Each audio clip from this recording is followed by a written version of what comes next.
So, what's up, guys, and welcome back to another episode of my channel. And in this video, I'm going to talk about a question that my subscriber asked me.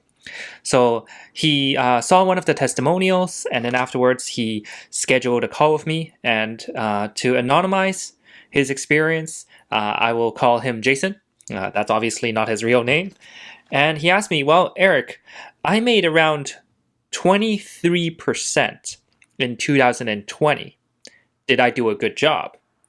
And when he first hopped on the call with me, he actually thought he is doing pretty good. He has been using options for a while. He has quite a number of option strategies we'll dive into. And he wants to know whether he's doing good or not.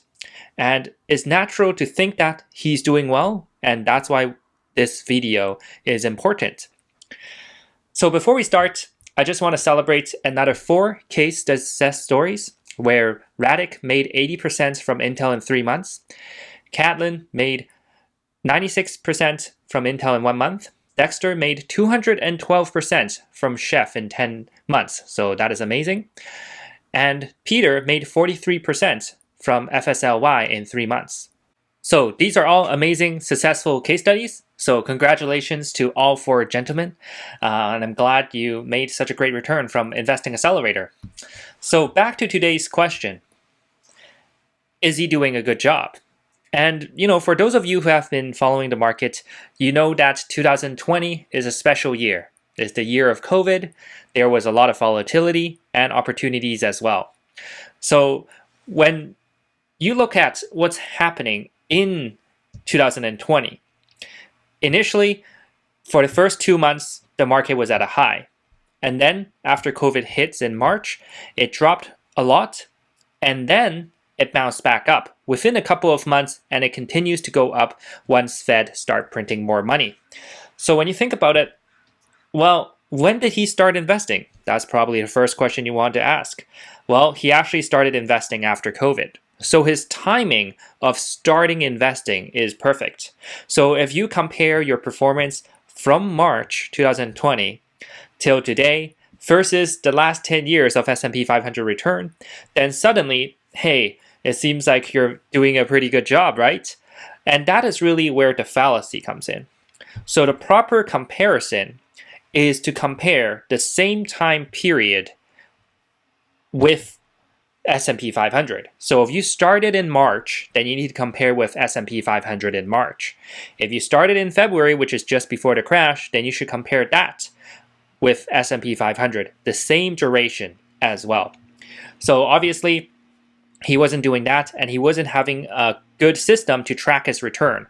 So he didn't really know exactly what the S&P 500 return is. So during the call, I helped him pull up the S&P 500 12 months total return.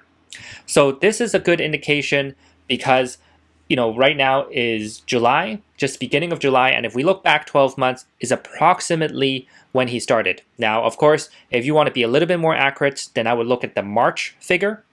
But for simplicity, we just wanted to understand whether he's performing better or worse than the market. So here you can see this is from Y charts. And if you just zoom in, the latest one is June 30th, 2021, and the S&P 500 return is actually 40%. And May, 40%, April, 45%, and March, 56%. So if I'm just taking an average here and looking at the range, it's between 40 to 56%. So that means this individual, my subscriber, he made only 23% in the last 12 months or since March, is actually not good enough. And this will be surprising to a lot of people because, wow, making 23% is actually not enough to beat S&P 500. And that is really because of the strategy he's using. And I'll tell you a little bit more about his strategy right now. So when I'm looking at the notes, he uses a combination of various different option strategies. So this includes naked put, credit spread, long calls, long puts, short-term calls, short-term puts, leaps, cover calls. So he also does long-term and short-term as well.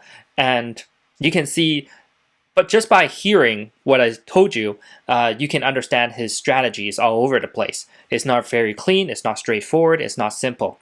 So that is why he's getting mixed performance. And when you're looking at what he's doing, he's obviously using some sort of hedging as well, which usually reduces the return and also reduces the volatility within the portfolio.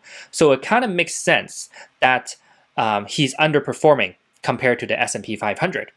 So that's why when you're looking at your own return, what you're really trying to achieve or compare against is S&P 500 return as a minimum.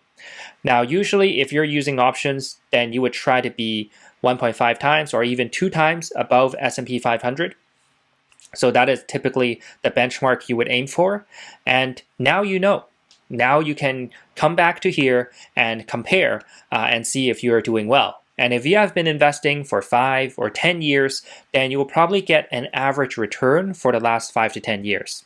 Now, this is a very useful indicator because the longer you look at your return, the less volatile it is, and the more you can calculate an average because you would have included the oil price crash in 2016, the oil price crash last year along with COVID, the trade war between US and China, basically going through multiple mini crashes so you can see whether you are able to perform better, take advantage of those crashes, and have a higher return than S&P 500. So that's basically it for this video. It is fairly straightforward. And if you're wondering what the technical term is for what we're doing, is actually calculating the alpha return. So for those of you who don't know, I'm just going to pull up the definition of alpha return here for you, which refers to the excess return earned on an investment above the benchmark return. So when you're listening to news channel or investment channel, they talk about beta a lot, but alpha is not something that people talk about a lot. So that's what it means. And when you're looking at your own performance, you need to compare against the benchmark. And I think for most people on this channel, you're going to be comparing to S&P 500. If you can perform better than S&P 500, then great.